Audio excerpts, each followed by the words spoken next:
I knew something was going to go wrong.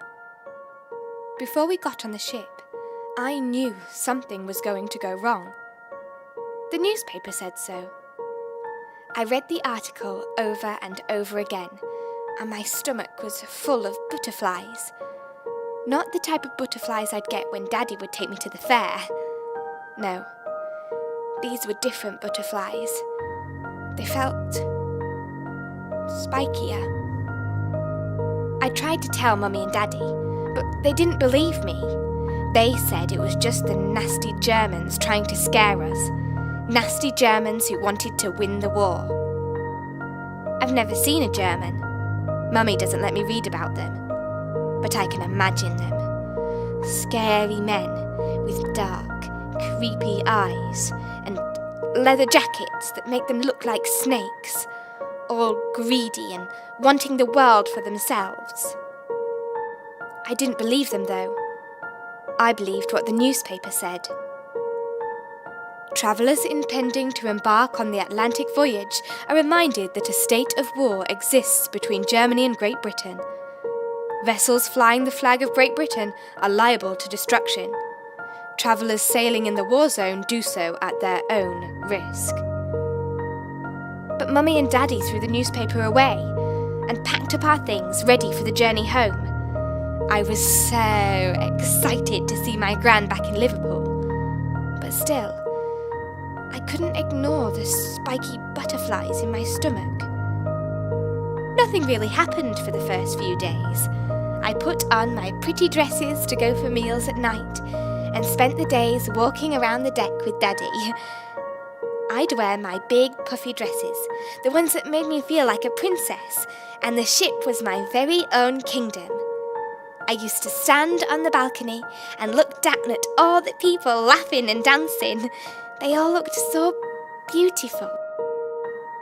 I noticed one day that the captain had all the lifeboats pushed out over the side of the ship. Maybe it's because there wasn't enough room on deck or something. I don't know. But it did mean that there was a lot more space for me to play. The night times started to get more scary after that, though. We weren't allowed to put any lights on at night, so we went to bed pretty early. I'd squeeze my eyes tight shut, and Daddy would light a candle for a while before I went to sleep. But the shadows would flicker on the walls. My mind would play tricks, telling me it was German soldiers running round my room, waiting for me to fall asleep. The bouncing flames looked like snatching hands, and I'd tried to squeeze my eyes shut so I couldn't see them.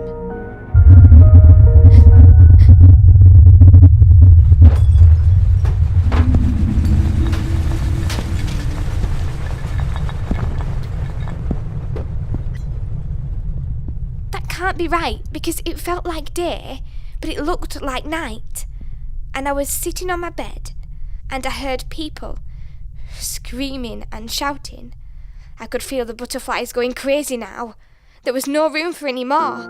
They were filling up my stomach and trying to escape, and I felt like I was going to explode. "Stay in bed," shouted Mummy. "Don't move." I tried to squeeze my eyes shut to block it all out, but I couldn't. My ears were still ringing from the bang, and I could feel the boat swaying like a seesaw, and I couldn't get off. I asked Daddy what was happening, but he'd already gone. I crawled over to the window to look outside, but I couldn't see properly, and watching the water made me feel sick. It was moving so fast. I started climbing down the ladder on my bed when Daddy burst back through the door. He looked scared, and his hair was all out of place. "Are you all right?" he asked, but he picked me up with no time to answer. He picked me up and started running towards the deck, but everybody else was running the same way, and they were all pushing and shoving, and when we got up to the deck, Mummy was already there, and she was waiting in a line of people by the side of the boat, and people were being put into lifeboats and being lowered into the water. Is it the Germans? I asked them. But nobody answered me.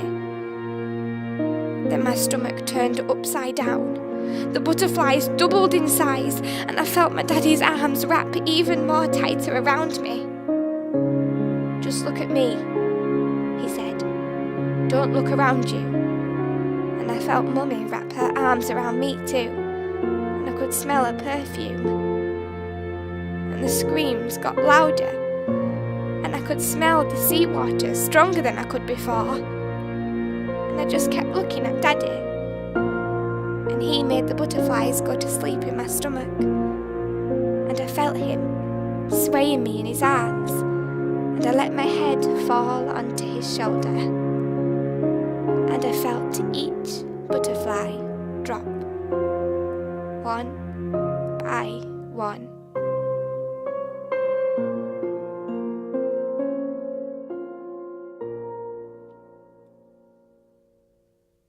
In Underwater Butterflies by Ashleigh Panther, Bethany was played by Kat Rose Martin. Underwater Butterflies was produced by the Theatre in the Rough Festival, with support from the National Lottery through the Heritage Lottery Fund.